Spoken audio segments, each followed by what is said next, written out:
Hello student, I am your chemistry Guru doctor Gunjan. तो आज मैं क्लास 12 के स्टूडेंट के लिए कॉलिगेटिव प्रॉपर्टी का लास्ट टॉपिक ऑस्मोटिक प्रेशर के बारे में बता रहे हैं। डियर स्टूडेंट, इसके बाद जो वेंट ऑफ फैक्टर होगा और एबनॉर्मल मॉलिक्यूलर मास, वो टॉपिक बहुत ही ज्यादा इंपॉर्टेंट है। तो आप लोग सीक्वेंस में सारा चीज देखिए तो आपको फायदा करेगा, ठीक है। तो now today I start osmotic pressure. What is osmosis? पहला क्वेश्चन है, ऑस्मोसिस है क्या? तो ऑस्मोसिस क्या होता है कि मान लीजिए, ऑस्मोसिस को समझिए। ऑस्मोसिस, इधर 5% शुगर सॉल्यूशन है, 5% शुगर सॉल्यूशन, और इधर 10% शुगर सॉल्यूशन है,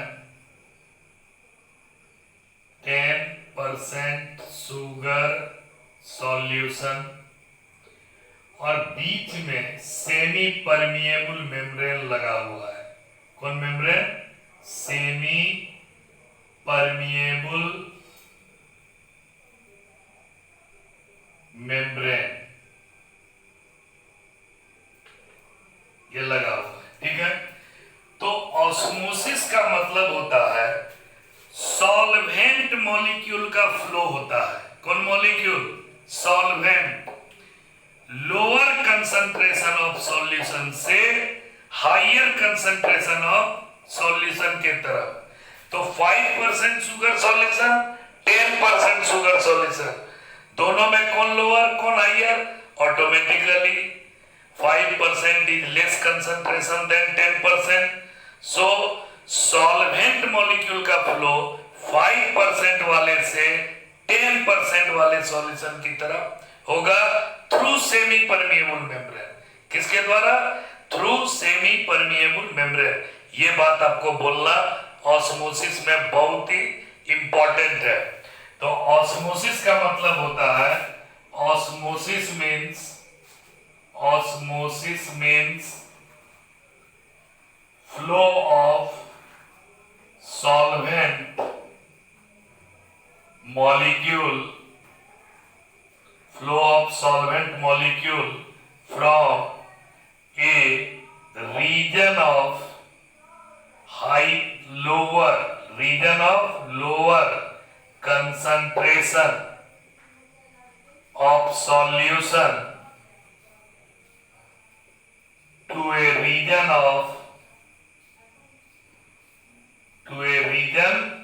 of higher concentration of solution, higher concentration of solution through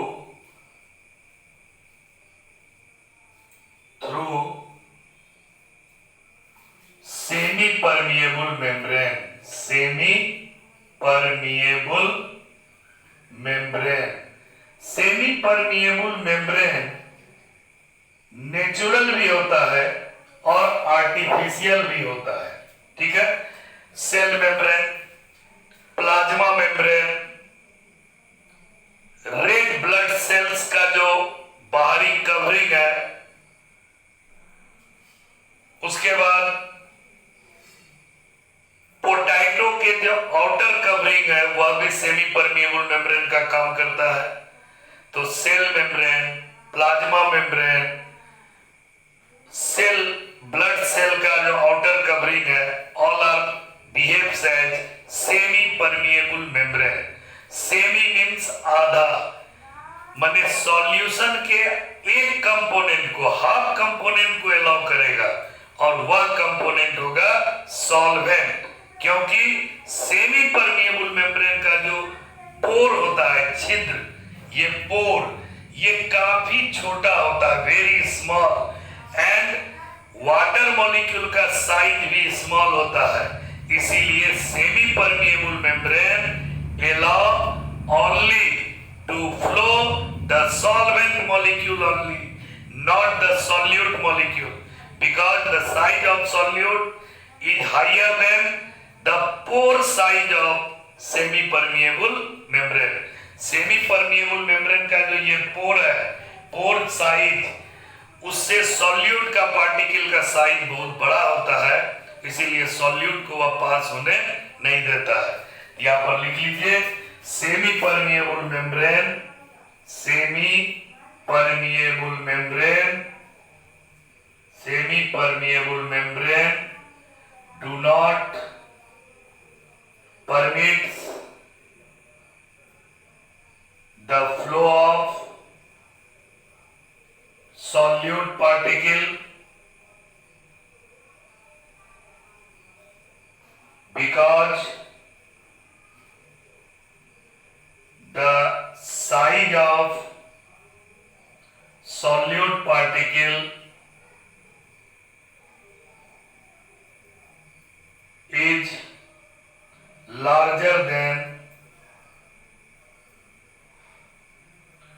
pore size, pore size of SPM. SPM stand for semi permeable membrane, SPM semi permeable membrane। ठीक है, इसीलिए ये सिर्फ solvent molecule को जाने के लिए परमिट करता है। ठीक है, अब आपके एनसीईआरटी में ये सॉल्यूशन का के डिफिनेशन नहीं दिया है। इसमें क्या किया कि एक कंटेनर में प्योर सॉल्यूशन बनाया, ये सॉल्यूशन है,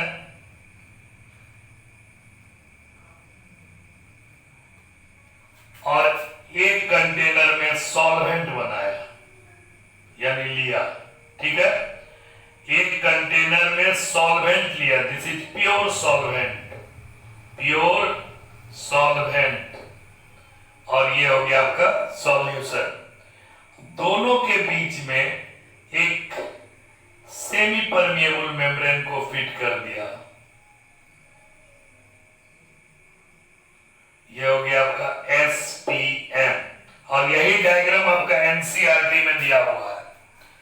अब इस पे एटमॉस्फेरिक प्रेशर पड़ रहा है, एक पिस्टन है, पिस्टन पे जो प्रेशर लग रहा है दैट इज एटमॉस्फेरिक प्रेशर। स्वाभाविक है, ऑटोमेटिक सॉल्यूशन पे भी एक पिस्टन लगा दिए, और ये पिस्टन पे जो प्रेशर लग रहा है वो एटमॉस्फेरिक प्रेशर है, इस पे भी P एटमॉस्फेरिक लग रहा है। तो इस स्थिति में प्योर सॉल्वेंट से सॉल्वेंट मॉलिक्यूल का फ्लो सॉल्यूशन के तरफ होता है, this is called osmosis. Lower concentration to higher concentration, यहाँ तो प्योर सॉल्वेंट है, इसका कंसंट्रेशन ऑलरेडी बहुत कम है और इसमें सॉल्यूट मिला हुआ है, तो सॉल्यूशन बन गया, सॉल्यूशन का कंसंट्रेशन हाई हो गया। तो सॉल्वेंट का फ्लो प्योर सॉल्वेंट यानी लोअर कंसंट्रेशन से किधर की ओर हो रहा है, हायर कंसंट्रेशन की तरफ। तो ऑस्मोसिस का जो डिफिनेशन है ये भी लिख लीजिए, और यही डिफिनेशन आप लिखिएगा बिकॉज यही डिफिनेशन एनसीईआरटी में दिया हुआ है। osmosis means flow of solvent molecule from pure solvent to the solution, from pure solvent to the solution, pure solvent into the solution through semi permeable membrane,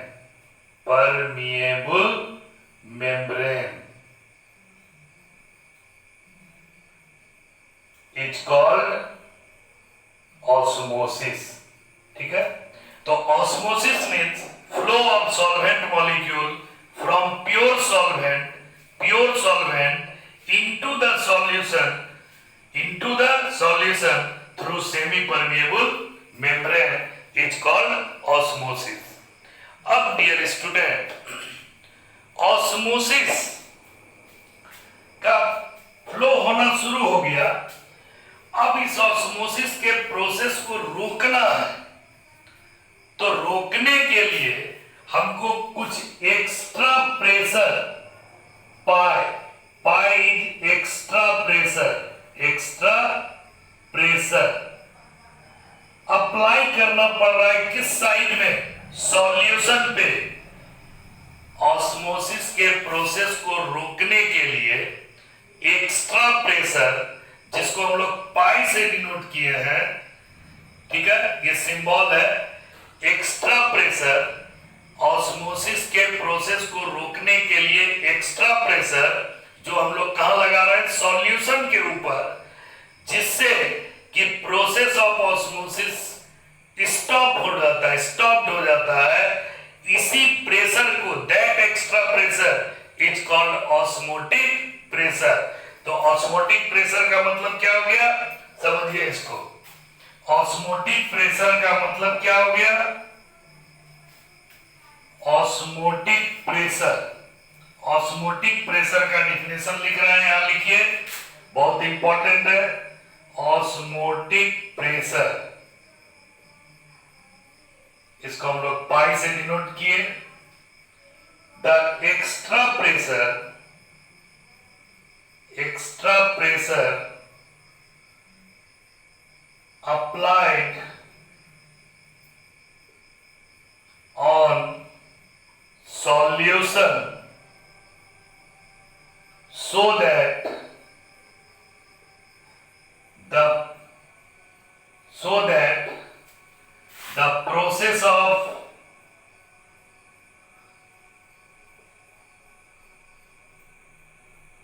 process of osmosis, the extra pressure applied on solution so that the process of osmosis is just stops is called, the process of osmosis is just stops is called osmotic pressure.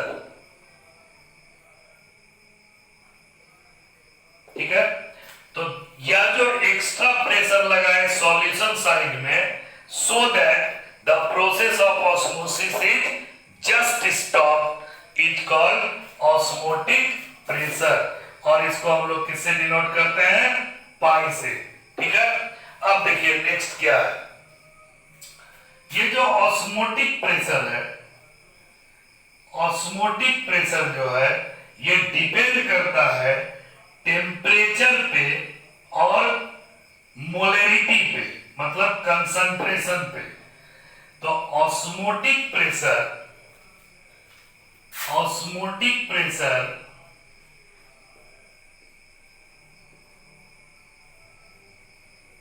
Pi depends on, पहला molarity यानी concentration of solution,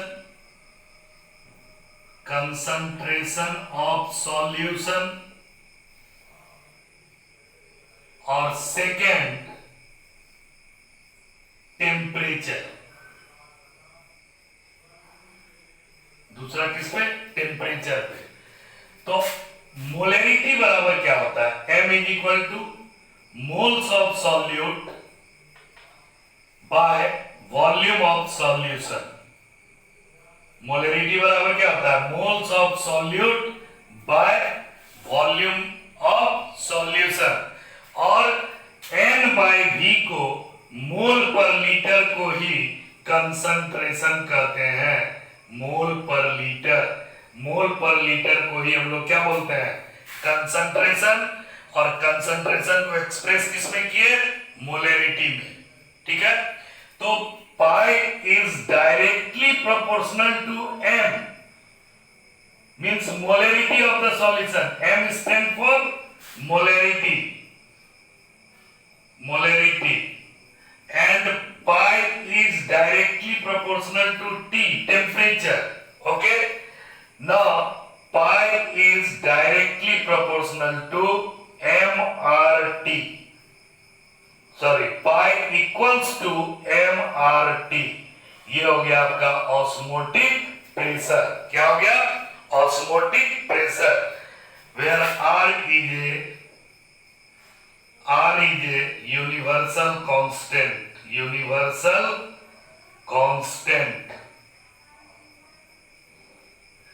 R का value generally 0.0831 ये लेना है numerical solve करने में, ठीक है। और SI यूनिट में अगर सब चीज लीजिएगा तो R इज इक्वल टू 8.314, ये SI यूनिट में जब बात होगी केजी वगैरह तब वो जनरली वो यूज होगा, ठीक है। अब देखिए क्या है, अब osmotic pressure pi is equal to क्या होता है, osmotic pressure pi is equal to mRT। m के जगह हम लोग क्या बैठा सकते हैं, moles of solute by volume of solution into R into T बैठा सकते हैं। Moles of solute by volume of solution के जगह हम लोग क्या बैठा सकते हैं, C कंसंट्रेशन CRT। तो ऑस्मोटिक प्रेशर को हम CRT के द्वारा भी दिखा सकते हैं, because C is equal to N/V यानी मोल पर लीटर, और ये फिर मोलरिटी ही हो गया, ठीक है। अब है how you calculate the molar mass of solute from osmotic pressure, ठीक है।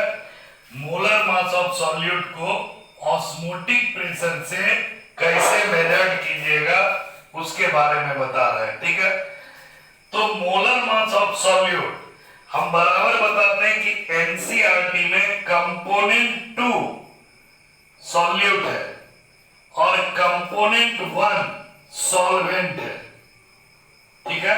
कंपोनेंट 2 क्या है, सॉल्यूट है, और कंपोनेंट 1 सॉल्वेंट है। तो हम लोग बैठा देंगे तो क्या हो जाएगा, pi is equal to CRT, determination of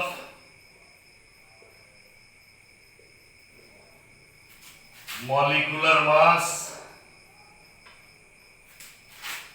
of solute from osmotic pressure, ठीक है। तो we know that pi is equal to CRT। अब C के जगह हम लोग क्या बैठा सकते हैं, N/V into RT। N is the moles of solute,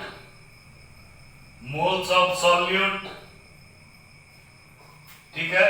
moles बराबर होता है गिवन वेट बाय मॉलिक्यूलर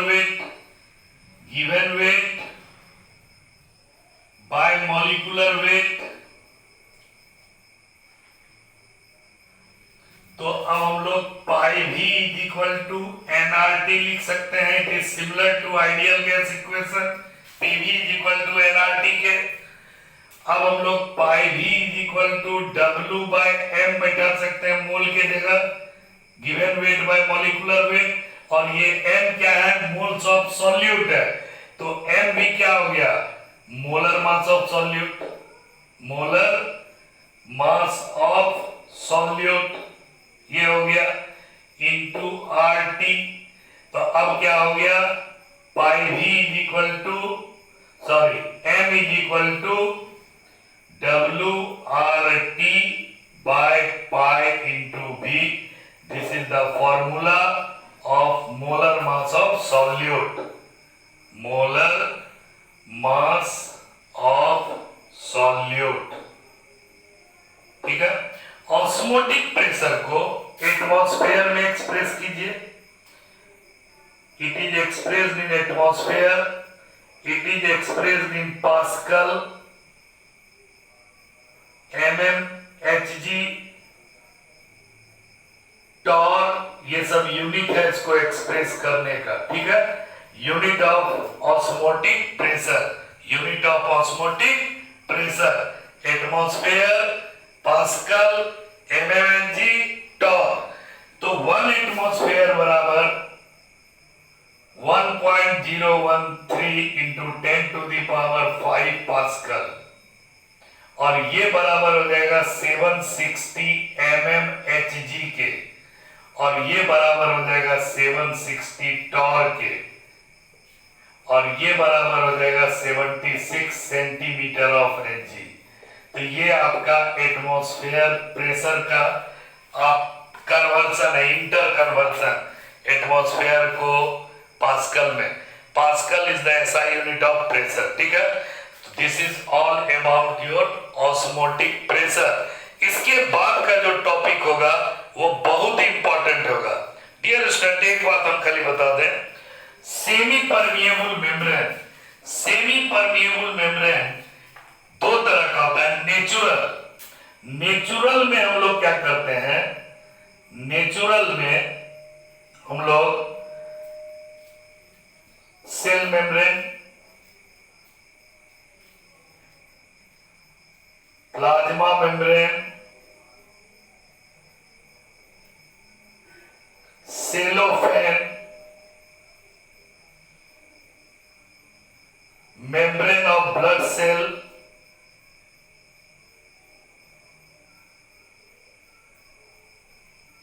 और आर्टिफिशियल सेमी परमिएबल मेम्ब्रेन बनाने के लिए एक इनऑर्गेनिक कंपाउंड का यूज होता है। Artificial semi permeable membrane, semi permeable membrane के लिए एक इनऑर्गेनिक केमिकल का यूज होता है Cu2FeCN6, और इसका नाम हुआ कॉपर फेरोसाइनाइड, कॉपर फेरोसाइनाइड। इसी का यूज करते हैं आर्टिफिशियल सेमी परमिएबल मेम्ब्रेन को बनाने के लिए। डिफ्यूजन और ऑस्मोसिस में एक बहुत बड़ा अंतर है कि डिफ्यूजन में सॉल्यूट और सॉल्वेंट दोनों का फ्लो लोअर टू हायर और हायर टू लोअर, लेकिन mostly higher to lower concentration होता है। उसमें सॉल्यूट भी चला जाता है, सॉल्वेंट भी चला जाता है, किधर से किधर, हायर टू लोअर। लेकिन ऑस्मोसिस में सिर्फ सॉल्वेंट जाता है, सॉल्यूट नहीं जाता है। तो इतना कीजिए, फिर नेक्स्ट क्लास बहुत इंपॉर्टेंट है, van't Hoff factor and abnormal molar mass. Bye.